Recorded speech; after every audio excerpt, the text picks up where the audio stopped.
मंत हत्ती आणि स्वामी समर्थ यांची अद्भुत लीला आपण आज बघणार आहोत. अक्कलकोट नगरीत एक गजराज हत्ती होता. तो मालोजी राजांच्या ताब्यात होता. एके दिवशी हा हत्ती अचानक मदोन्मत्त झाला. तो इतका उधळला की येणाऱ्या जाणाऱ्या लोकांवर दगड फेकू लागला, हल्ला करू लागला. त्यामुळे संपूर्ण गावात भीतीचे वातावरण निर्माण झाले. माहूत आणि सैनिकांनी त्याला आवरण्याचा खूप प्रयत्न केला, पण तो कोणाच्याही नियंत्रणात येत नव्हता. शेवटी वैतागून मालोजी राजांनी त्या हत्तीला साखळ दंडाने बांधून ठेवले. तरीही तो शांत होत नव्हता.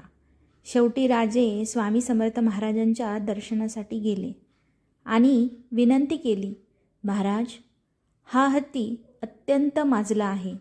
लोकांच्या जीवाला धोका निर्माण झाला आहे. आम्ही सर्व प्रयत्न करून थकलो आहोत. आता त्याला मारण्याशिवाय पर्याय नाही का?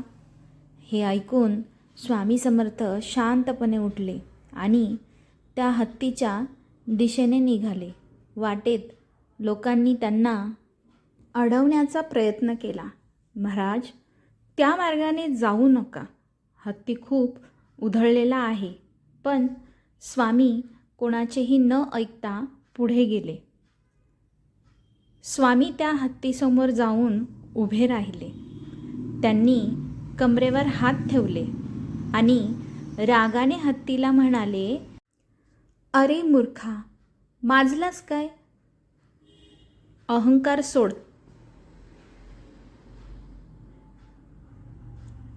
स्वामींचे हे वचन ऐकताच तो उधळलेला हत्ती क्षणात शांत झाला. त्याने आपले पुढचे पाय टेकले आणि आपले गंडस्थळ स्वामींच्या चरणी ठेवले. त्याच्या डोळ्यातून अश्रू वाहू लागले. तो पूर्णपणे नम्र झाला.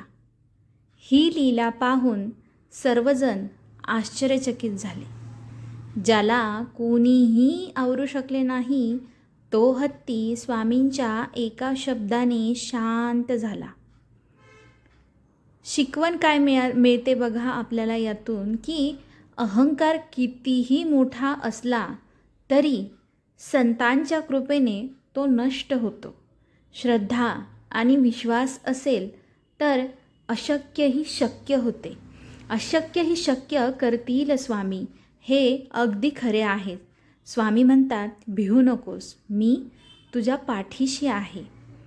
तर ही कथा तुम्हाला कशी वाटली कमेंट करून नक्कीच सांगा. आणि अशाच स्वामींच्या अनंत लीला पाहण्यासाठी आपल्या चॅनलला नक्की सबस्क्राईब करा. पुन्हा भेटूया अशाच एका नवीन व्हिडिओसोबत.